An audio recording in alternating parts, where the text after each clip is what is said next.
दोस्तों, आज की कहानी में हम एक ऐसे लड़के को देखेंगे जो कि इतना ज्यादा स्मार्ट और हैंडसम होता है कि उसको देखते ही सभी लड़कियां उसके पीछे पागल हो जाती हैं। आप इस बात का अंदाजा ऐसे भी लगा सकते हो कि इस लड़के को देखकर कुछ लड़कियां बेहोश हो जाती हैं, कुछ को मिर्गी के दौरे पड़ जाते हैं, तो कुछ में कॉन्जूरिंग वाली चुड़ैल घुस जाती है। अब इस लड़के में ऐसा क्या खास है जो सभी लड़कियां इसके पीछे इतनी पागल हैं? आइए देखते हैं। तो कहानी शुरू होती है और हम एक फैमिली को देखते हैं जिसमें सभी लोग इतने खूबसूरत थे कि पूरा शहर इनकी खूबसूरती के पीछे पागल था और इसी चीज का फायदा उठाते हुए ये लोग उनसे पैसे भी कमा लेते थे। अब सबसे पहले हम इस फैमिली के बड़े बेटे नटवरलाल को देखते हैं जो कि काफी ज्यादा स्मार्ट और फिट होने की वजह से एक सोशल मीडिया इन्फ्लुएंसर है। इसके बाद हम इसके फादर तिजोरी कुमार को देखते हैं और वो भी काफी ज्यादा हैंडसम थे। हमें दिखाया जाता है कि अपनी जवानी में इतने ज्यादा स्मार्ट हुआ करते थे कि शादी से पहले 1200 से भी ज्यादा लड़कियों ने इनसे अपनी पिंकी पिटवाई थी। इसके बाद हम इनकी वाइफ को देखते हैं और वो भी काफी खूबसूरत है, शायद इस फिल्म के हिसाब से, क्योंकि मुझे तो नहीं लगी। इसके बाद हम इस फैमिली के सबसे छोटे सदस्य और इस कहानी के मेन कैरेक्टर झटपट जिनावर को देखते हैं जो कि पूरे शहर में सबसे ज्यादा स्मार्ट है और ये भी शायद इस फिल्म के हिसाब से। अब जहाँ पर ये फैमिली अपनी स्मार्टनेस की वजह से बहुत ज्यादा खुश थी, वहीं झटपट जिनावर अपने स्मार्ट होने की वजह से बहुत ज्यादा परेशान रहता था क्योंकि ये अपनी लाइफ एक नॉर्मल लड़के की तरह जी नहीं पाता था। झटपट जिनावर जब भी कुछ सामान लेने के लिए घर से बाहर जाता तो मोहल्ले की सारी लड़कियां उसके पीछे पड़ जाती।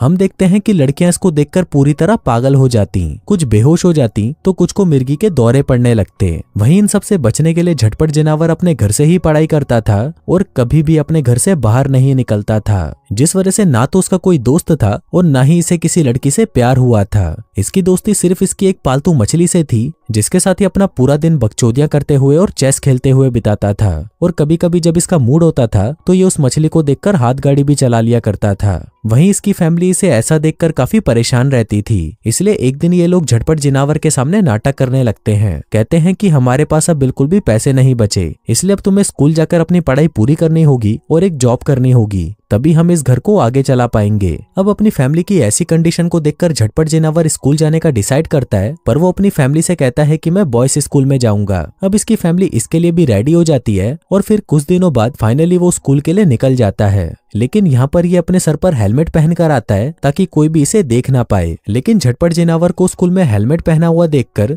स्कूल के सभी स्टूडेंट सिर्फ उसे ही घूरते रहते हैं। इसके बाद झटपट जिनावर अपनी क्लास में आता है जहाँ पर क्लास का एक बदमाश लड़का चिंटू चुसवाले उसके पास आता है और उसे अपना इंट्रोडक्शन देता है। फिर कुछ देर बाद वहाँ पर क्लास की टीचर भी आ जाती है और झटपट जिनावर को देखकर उसे उसका हेलमेट उतारने को कहती है। अब पहले तो झटपट जिनावर ऐसा करने से मना कर देता है, लेकिन उस टीचर के फोर्स करने पर वो अपना हेलमेट उतार देता है। लेकिन तभी हमें दिखाया जाता है कि स्कूल के बाहर एम्बुलेंस आई है और उस टीचर को हॉस्पिटल ले जाया जा रहा है। वहीं पूरे स्कूल में ये बात फैल जाती है कि आज जो नया स्टूडेंट आया है वो इतना ज्यादा हैंडसम है कि उसको देखते ही क्लास टीचर बेहोश हो गई। अब ये बात झटपट जिनावर को भी पता चल जाती है और वो वहाँ से भागने लगता है, लेकिन तभी चिंटू चुसवाले उसे पकड़ लेता है और उसे अपनी गैंग से इंट्रोड्यूस करवाता है। साथ ही वो झटपट जिनावर से एक हेल्प मांगता है। दरअसल वो एक लड़की के साथ प्रॉम पर जाना चाहता था। चिंटू चुसवाले बताता है कि वो पिछले 3 साल से उस लड़की के लिए सेम क्लास में पढ़ रहा है ताकि वो उसके साथ प्रॉम पर जा सके। उस लड़की का नाम आंडल अमेंडा है और वो पास के गर्ल्स स्कूल की सबसे खूबसूरत लड़की है। फिर चिंटू चुसवाले झटपट जिनावर को कहता है कि तुम आंडल अमेंडा के पास जाओ और उसे मेरा इनविटेशन दो। साथ ही वो उसके साथ पप्पू नाम के एक लड़के को भी भेजता है और कहता है कि इस काम को पूरा करने में पप्पू तुम्हारी मदद करेगा। अब उन दोनों के पास दूसरा कोई ऑप्शन नहीं था, इसलिए वो डिसाइड करते हैं कि वो कल आंडल अमेंडा को इनविटेशन देने के लिए उसके स्कूल में जाएंगे। फिर अगले दिन ये दोनों उस स्कूल में पहुंच जाते हैं जो कि एक गर्ल्स स्कूल था, लेकिन उनके वहां पर आते ही स्कूल की लड़कियां स्मेल कर लेती है कि यहाँ पर कोई लड़का आया हुआ है। फिर वो सभी लड़कियां क्लास से निकलकर बाहर आ जाती हैं और उन दोनों लड़कों को वहां से भगाने लगती हैं। वो कहती हैं कि तुम दोनों यहाँ से चले जाओ, यहाँ पर बदसूरत लड़के बिल्कुल भी अलाउड नहीं है। तभी वो सभी लड़कियां झटपट जिनावर को हेलमेट पहना हुआ देखकर उसे वो हेलमेट उतारने के लिए कहती हैं। लेकिन जब झटपट जिनावर जैसे ही अपना हेलमेट उतारता है तभी वहाँ पर कुछ ऐसा होता है जो आज से पहले कभी नहीं हुआ था। उस शहर में एक बहुत बड़ा ब्लास्ट होता है और चारों तरफ सन्नाटा छा जाता है। आगे हर जगह ब्रेकिंग न्यूज आने लगती है कि गर्ल्स स्कूल की सभी लड़कियां अचानक पागल हो गईं। कुछ लड़कियां जोर जोर से रो रही हैं, कुछ के नाक से खून निकल रहा है और कुछ को तो खतरनाक वाले मिर्गी के दौरे पड़ रहे हैं। उनमें से कुछ लड़कियां ऐसी भी हैं जिनके अंदर शैतानी आत्माएं आ चुकी हैं। अब पूरे शहर में ये खबर फैल जाती है कि झटपट जिनावर इतना ज्यादा हैंडसम है कि लड़कियां उसको देखकर पूरी तरह पागल हो जाती हैं। अब ये खबर वहां पर आंडालामेंडा भी देख रही होती है और वो सोचने लगती है कि चलो कोई तो लड़का है जो मेरे जितना सुंदर है, इसलिए अब मैं इस लड़के को अपना बॉयफ्रेंड बना लूंगी।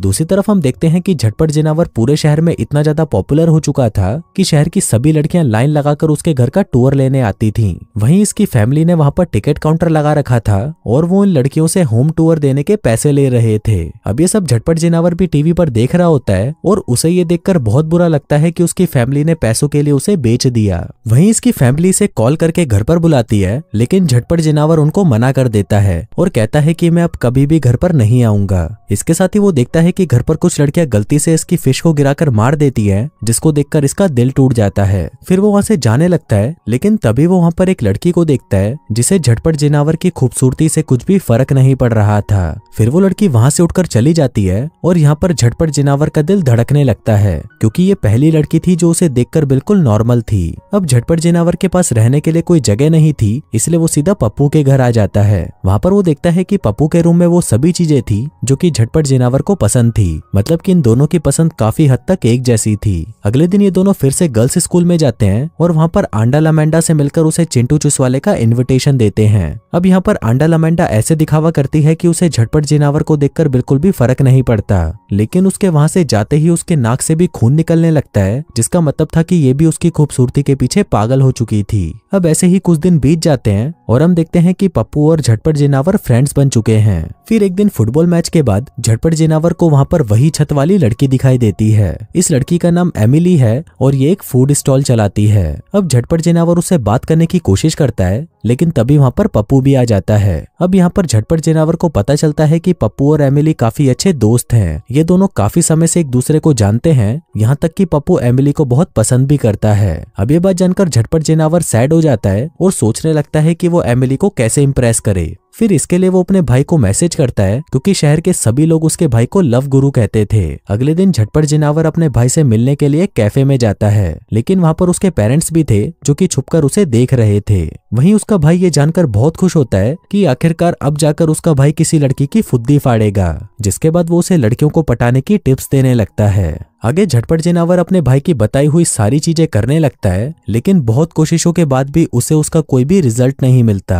फिर अगले दिन आंडालामेंडा झटपट जिनावर के स्कूल में आती है और वो उसे अपनी बर्थडे पार्टी में आने के लिए इनवाइट करती है, जिसके साथ ही वो उसे एक आईफोन भी गिफ्ट देती है। फिर उसी रात झटपट जिनावर, पप्पू और एमिली साथ में कैरियोके जाते हैं, लेकिन यहाँ पर एमिली सिर्फ पप्पू को देखकर ही गाना गा रही थी और वो झटपट जिनावर की तरफ देखती भी नहीं। अब ये देखकर झटपट जिनावर का दिल टूट जाता है, क्योंकि अब एमिली भी पप्पू को पसंद करने लगी थी। फिर घर आकर झटपट जिनावर आंडालामेंडा को फोन करता है और उसे पूछता है कि क्या तुम मेरे लिए एक काम कर सकती हो, जिस पर आंडालामेंडा भी उसे हाँ कर देती है। तभी सीन यहाँ पर शिफ्ट होता है और हमें आंडालामेंडा की बर्थडे पार्टी का सीन दिखाया जाता है। यहाँ पर झटपट जिनावर एमिली के पास आता है और उसे कहता है कि पप्पू आंडालामेंडा से प्यार करता है और अगर तुम्हें इसका प्रूफ चाहिए तो मेरे साथ चलो। इसके बाद वो एमिली को छत पर लेके जाता है, जहाँ पर आंडालामेंडा और पप्पू आपस में बातें कर रहे थे, लेकिन तभी वो देखते हैं कि अचानक से आंडालामेंडा पप्पू को पकड़कर चूसने लग जाती है। वहीं एमिली भी ये सब देख लेती है और ये देखकर उसका दिल टूट जाता है और वो वहां से भाग जाती है। अब इस सिचुएशन का फायदा उठाकर झटपट जिनावर एमिली को प्रपोज कर देता है, लेकिन एमिली उसे मना कर देती है।